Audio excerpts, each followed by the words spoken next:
अस्सलाम वालेकुम। जी बच्चों, कैसे हैं आप? थ्योरी हमने कंप्लीट कर ली थी और एग्जाम्पल नंबर 1 तक हमने काम कर लिया था। एक्सरसाइज 3.2 की एग्जाम्पल्स हमने स्टार्ट की हुई हैं अब।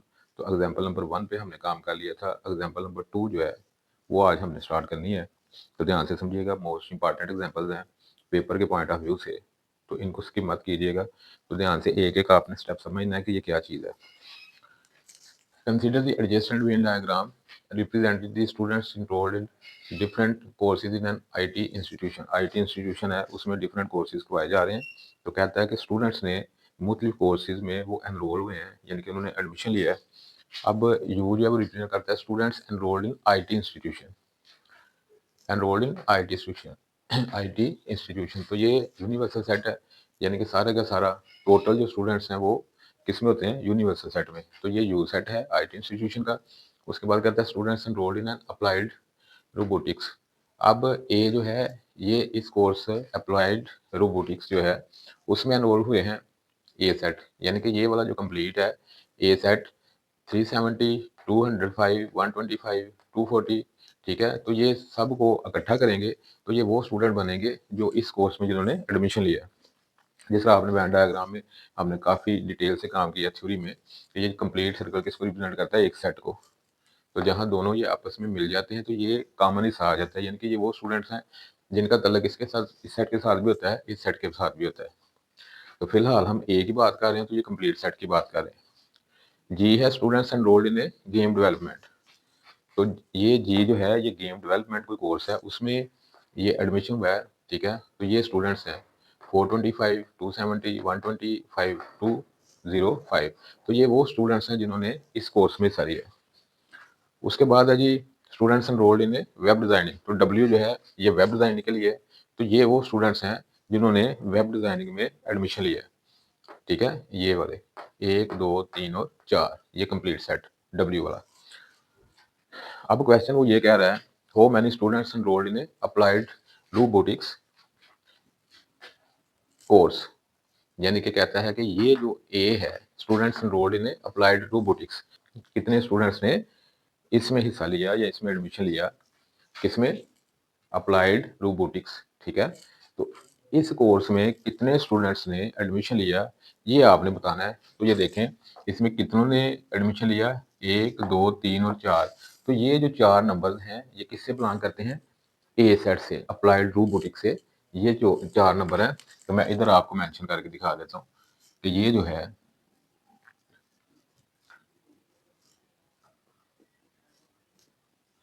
ये देखें, ये जो कंप्लीट सर्कल है ए वाला उसमें ये 4 नंबर आपको शो हो रहे हैं, यानी कि ये चारों नंबर किससे बिलोंग कर रहे हैं, ए सेट से, इस कोर्स से। तो हम लिखेंगे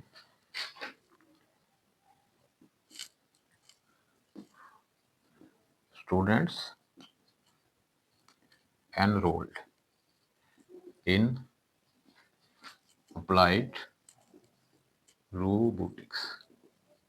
तो ये कौन से हैं, 370 प्लस 205 प्लस 240 प्लस 125। तो इन सब को ऐड करेंगे तो आएगा आपके पास 940 स्टूडेंट्स। तो इनको आप ऐड करके कंफर्म कर लीजिएगा। बुक से मैंने देखा है, क्योंकि एग्जांपल है, सॉल्व हुई हुई है, तो मैंने वहां से ये देख के इनका टोटल लिख लिया है, आप कंफर्म कर लीजिएगा। तो यानी कि ये चारों नंबर्स को ऐड करेंगे तो ये हमारे पास टोटल स्ट्रेंथ किसकी आ जाएगी, उन स्टूडेंट्स की जिन्होंने एडमिशन लिया किसमें, इस कोर्स में, अप्लाइड रोबोटिक्स में। क्वेश्चन पार्ट जो बी है इसमें कहता है determine the total number of students enrolled in A game development. ये गेम डेवलपमेंट है, कहता है बताओ इसमें कितने स्टूडेंट्स ने एडमिशन लिया। अब ये देखें जो गेम डेवलपमेंट है उसमें कौन कौन से नंबर है, 425, 270, 125, 205। तो ये वो नंबर है 4 जिन्होंने इसमें हिस्सा लिया। ठीक है, तो इसमें कौन कौन से हैं जी, तो इनको ऐड करूंगा, इन चारों को ऐड किया तो आ गया 1025 स्टूडेंट्स, यानी कि 1025। ये वो स्टूडेंट्स हैं जिन्होंने इस कोर्स में हिस्सा लिया।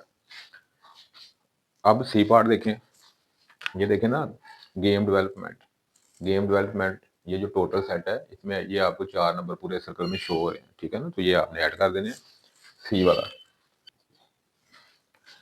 Students enrolled in game development and web designing, कहता है इन दोनों में कितनों ने हिस्सा लिया। अब गेम डेवलपमेंट और वेब डिज़ाइनिंग इन दोनों में कितनों ने हिस्सा लिया, यानी कि वो स्टूडेंट्स जिन्होंने इस कोर्स में भी हिस्सा लिया और इस कोर्स में भी हिस्सा लिया, यानी कि जो कॉमन स्टूडेंट्स हैं जिन्होंने दोनों कोर्सेज में एडमिशन लिया है, वो आपने लिखने हैं, जिनका तल्लुक इस कोर्स के साथ भी है और इस कोर्स के साथ भी है।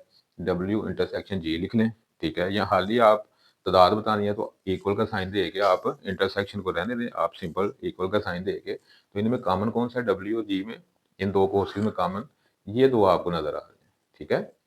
तो जी और डब्ल्यू में 125 270 इन दोनों को ऐड करेंगे,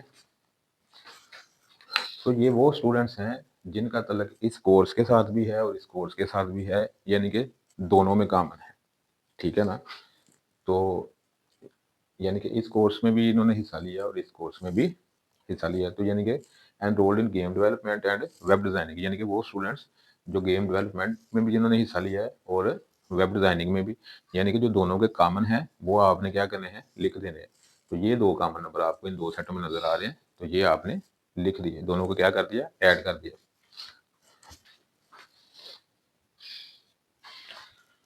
उसके बाद डी वाला देखें, कहता है identify the students enrolled in web development but not applied to robotics.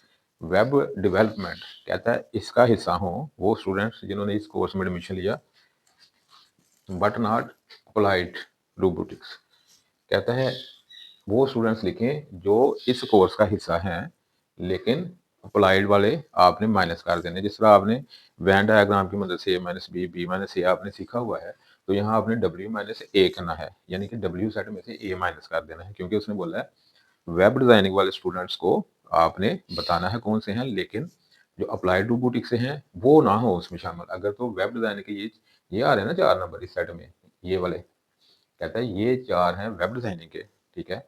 तो कहता है ये वेब डिजाइनिंग के लिखो, लेकिन जो अप्लाइड रोबोटिक्स के ना वो माइनस कर दो, वो क्या कर दो, माइनस। तो अप्लाइड रोबोटिक्स और डब्ल्यू में ये दो कॉमन आ रहे हैं, यानी कि ये ए के साथ भी इनका तल्लुक है डब्ल्यू के, तो हमने इनको क्या करना है, माइनस, यानी कि इसमें आपने डब्ल्यू माइनस ए करना है, यानी डब्ल्यू सेट में से ए सेट को माइनस कर देना, यानी कि ये 4 नंबर माइनस ये 4 नंबर, तो ये जो कॉमन है जो दोनों में है ये क्या हो जाएंगे, माइनस, ठीक है। यानी कि ये चीज है, ये सेट है आपका।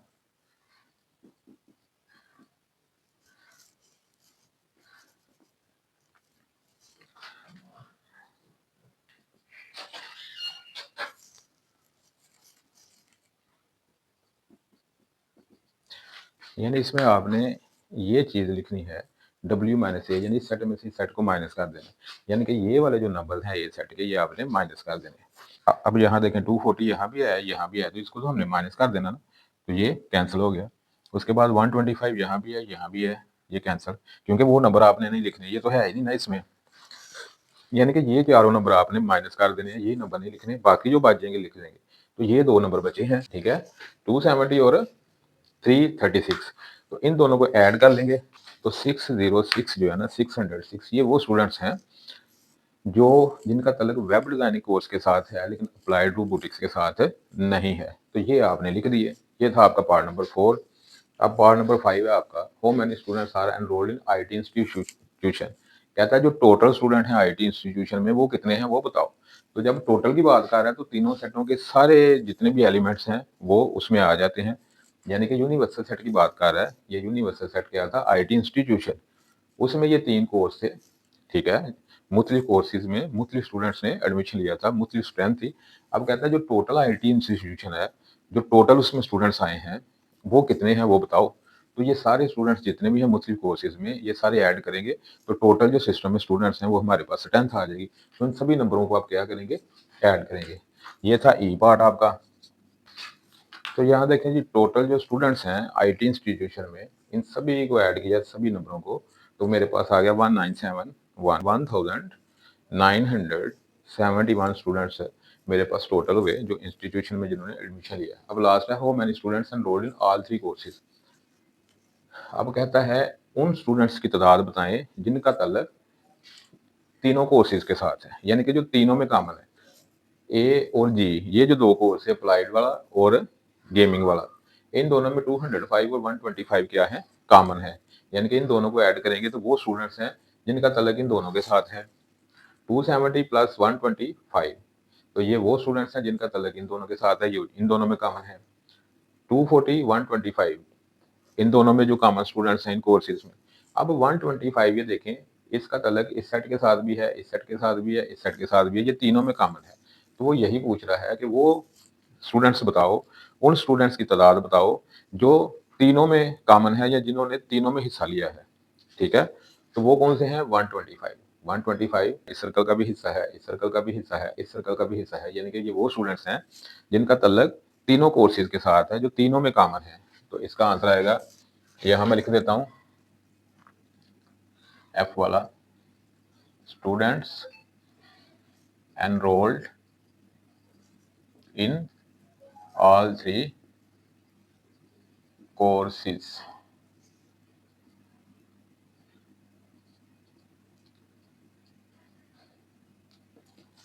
तो ये वो स्टूडेंट्स हैं जिन्होंने तीनों कोर्सेज में हिस्सा लिया, यानी कि ये वो स्टूडेंट्स हैं जिन्होंने गेमिंग में भी अपना एडमिशन करवाया, अप्लाइड में भी, और वेब डेवलपमेंट, ये तीनों कोर्सेज में इन्होंने अपना एनरोल करवाया। तो ये था जी आपकी एग्जाम्पल नंबर 2। उम्मीद है आपको बड़े अच्छे से इसकी समझ आई होगी। अब चलते हैं एग्जाम्पल नंबर 3 की तरफ।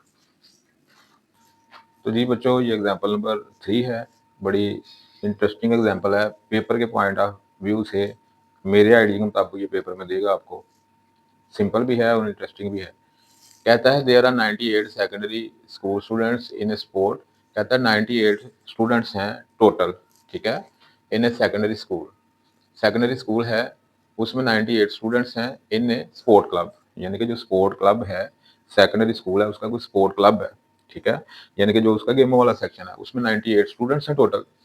कहता है 58 students join the swimming club. वो जो स्पोर्ट्स क्लब है उसमें जो गेम है स्विमिंग क्लब, ठीक है, उसमें 58 स्टूडेंट्स हैं, और 50 हैं जो टग ऑफ वार, जो रस्साकशी में जिन्होंने हिस्सा लिया हुआ है, उसमें इतने स्टूडेंट्स हैं।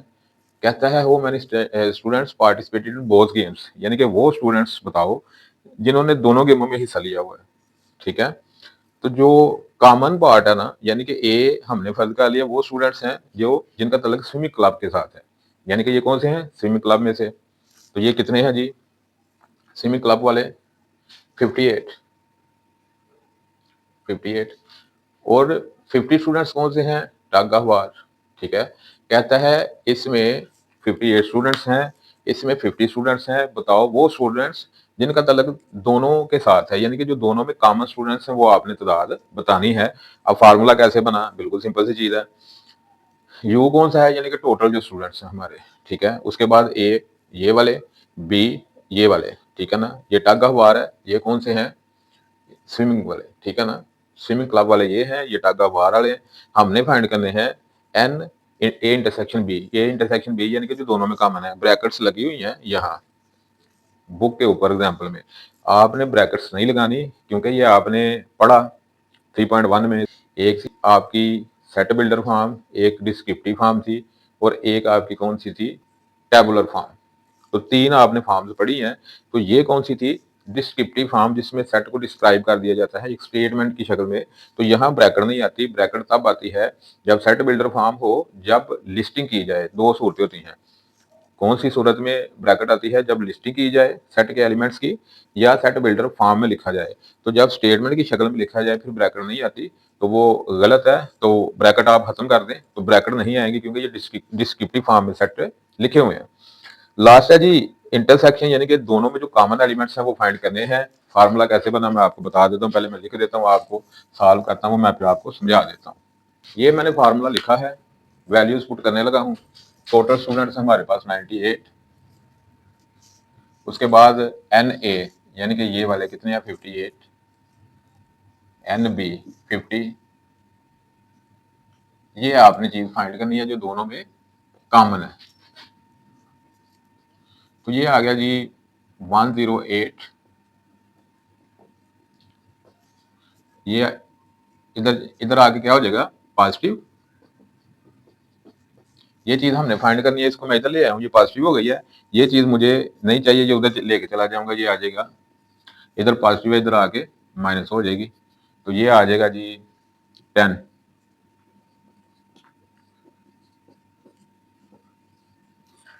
यानी कि 10 स्टूडेंट्स वो हैं जिनका तल्लक दोनों के साथ है, ठीक है।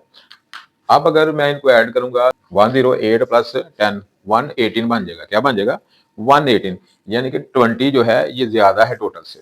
ध्यान से देखें, टोटल स्टूडेंट्स हैं 98, ठीक है। तो मेरे पास जो आंसर आया है 10 10 अगर मैं यहाँ लिखता हूँ तो ये देखें तीनों को ऐड करेंगे तो क्या बन जाएगा? 118। अब ये जो कॉमन हिस्सा है, कॉमन हिस्से से मुराद है ये वो स्टूडेंट्स हैं जो यहाँ भी मौजूद है वहां भी मौजूद है। ये दोनों में क्या है? कॉमन, यानी कि 50 माइनस 10, 58 माइनस 10। तो इसलिए जो जो इंटरसेक्शन होता है वो क्या किया जाता है? दोनों सेटों में से माइनस, यानी कि ये 10 यहाँ भी आ गया, ये यहाँ भी आ गया, यहाँ से भी माइनस होंगे, यहाँ से भी माइनस होंगे। तो ये आपका बन गया 40, ये आपका बन गया 48। अब देखें 40 और 10 50 प्लस 48 98, जो टोटल स्टूडेंट्स है। बात समझ आ गई? यानी कि जो कॉमन पार्ट होता है वो इस सेट में से भी माइनस होता है, इस सेट में से भी माइनस होता है वो नंबर, ठीक है ना, क्योंकि वो क्या है? कॉमन है। इसलिए इसलिए जो आपका फार्मूला बनेगा वो क्या बनेगा? जो टोटल स्टूडेंट्स हैं इक्वल टू ये सेट प्लस ये सेट माइनस ये कॉमन पार्ट, यानी कि इस सेट में से भी वो नंबर माइनस होगा, जो कॉमन होगा इस सेट में से भी वो माइनस होगा। इसका मतलब ये है, यानी कि टोटल स्टूडेंट्स इक्वल टू ये सेट प्लस ये सेट माइनस ये जो कॉमन है, ठीक है। तो इस तरह ये फार्मूला बना है। तो इसमें हमने वैल्यू पुट की और जो दोनों के जो कॉमन एलिमेंट्स थे वो हमने निकाल लिए, जो कि क्या वैल्यू आई हमारे पास? 10। तो यही आपने फाइंड करना था कि इसमें इतने स्टूडेंट हैं, इसमें इतने स्टूडेंट हैं, टोटल इतने स्टूडेंट हैं, बताओ दोनों में कॉमन कितने हैं। तो इस फार्मूले से हमने ये कॉमन निकाल लिए। बड़ा इंपॉर्टेंट क्वेश्चन है, मैं बार बार आपको कह रहा हूँ। उम्मीद है आपको इस फार्मूले की भी समझ आ गई होगी कि ये हमने माइनस क्यों लिखा, यानी कि टोटल स्टूडेंट्स ए सेट के एलिमेंट्स प्लस बी सेट के एलिमेंट्स, अगर तो दोनों में कॉमन कुछ भी ना हो, फर्ज करें 2 सेट हैं, 3 सेट हैं, 4 सेट हैं, कॉमन कुछ भी नहीं है, तो फिर फार्मूला क्या बनेगा? ए सेट इसकी स्ट्रेंथ प्लस इसकी स्ट्रेंथ प्लस अगर कोई तीसरा सेट है उसकी, अगर डिस्चाइंट सेट्स होंगे तो फिर ये चीज नहीं आएगी, ठीक है। अगर कुछ कॉमन है तो वो आपने जो टोटल स्ट्रेंथ है सेटों की लहदा उसमें से माइनस कर देना। माइनस से मुराद है ये सभी सेटों में ऑलरेडी आ चुके हैं, इसलिए इसको माइनस कर देंगे। क्लियर हो गया होगा आपको पॉइंट? डिस्जाइंट की बात होगी तो ये चीज नहीं आएगी। जब ओवरलैपिंग सेट्स की बात होगी, ठीक है, ओवरलैपिंग जिसमें कुछ एलिमेंट्स एटलीस्ट वन एलिमेंट आपको पता है जो कॉमन हो, एक या एक से ज्यादा एलिमेंट्स जिसमें कॉमन होते हैं वो क्या होते हैं? Overlapping sets. ओवरलैपिंग की बात होगी तो फिर क्या होगा? फिर अलग अलग स्ट्रेंथ निकाल के उसको माइनस कर देंगे जो कॉमन पार्ट है। तो ये था जी आपका फार्मूला, सिंपल सा। इसमें वैल्यू पुट की तो हमने जो कॉमन एलिमेंट्स हैं वो निकाल लिए। उम्मीद है आपको बड़े अच्छे से समझ आई होगी। इसी के साथ मुझे दें इजाजत। एग्जाम्पल नंबर 5 के साथ, 4 मेरा ख्याल है आपके सिलेबस में नहीं है, 4 है, 5 नहीं है, 6 वाली है। तो दो एग्जाम्पल्स आपकी रह गई हैं, एग्जाम्पल नंबर 4 और एग्जाम्पल नंबर 6। 6 जो एग्जाम्पल है वो तो है लंबी चौड़ी है, ठीक है, मुझे नहीं लगता पेपर में वो आएगी, लेकिन फिर भी हम उसका एक एक पॉइंट करेंगे इंशाल्लाह। तो ये दो एग्जाम्पल जो है ये नेक्स्ट रखते हैं टॉपिक अपना। तो इसी के साथ मुझे इजाज़त दें। एग्जाम्पल नंबर जो 6 है उसका भी एक एक पॉइंट करेंगे और एक एक पॉइंट को समझेंगे। लेकिन पेपर के हवाले से मैं बता रहा हूँ इतनी इंपॉर्टेंट नहीं है, ठीक है।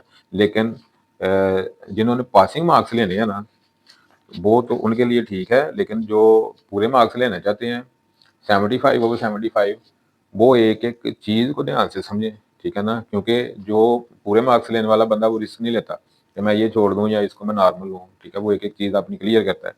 लेकिन जो हमारे पासिंग मार्क्स लेने वाले बच्चे हैं वो 6 एग्जाम्पल बेशक इतने ध्यान से ना देखें, ठीक है। तो एग्जाम्पल नंबर करेंगे इंशाल्लाह 4 और 6 नेक्स्ट। तो अपना बहुत सारा ख्याल रखिएगा। चैनल पर नए आए तो सब्सक्राइब कर दीजिए और अपने दोस्तों के साथ वीडियो को शेयर किया करें, अच्छा सा कमेंट किया करें, लाइक किया करें और बेल आइकन प्रेस करके ऑल पे क्लिक कर दिया करें ताकि हमारी हर नई वीडियो आने वाली सबसे पहले आपको नोटिफिकेशन मिले। अल्लाह हाफिज़।